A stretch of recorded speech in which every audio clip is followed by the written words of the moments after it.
Ben kızlık yaptım bildik birim kaydan tıkkam. Ben zəpət oğurluq bir param olub qaldı. Kaç günüsü bir xaridarımız bir zəpə ağın çırptı ki. Müş kutudaki zəpət ya bu. 5 gram tutup bu zəpəni rüzgâ bədim ben sen bu çay sağın deklam sapta bana karçay demlegen deklam demlep koptu bana.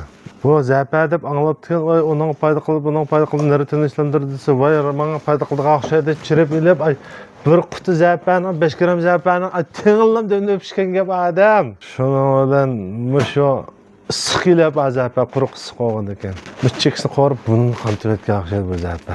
Şunun için bu zəpə degen bir çeyrek çay degenge unda cıksılışlık fakat zörörlük yok. Mana bir çaynak çayga mana muş zəpə ola qoqqası titiydi. Bir qitimlik çay demlişimizge. Ha bu zəpə keliştirib mana laçından mana. Olmuş laçından titiydi bir çaynakka.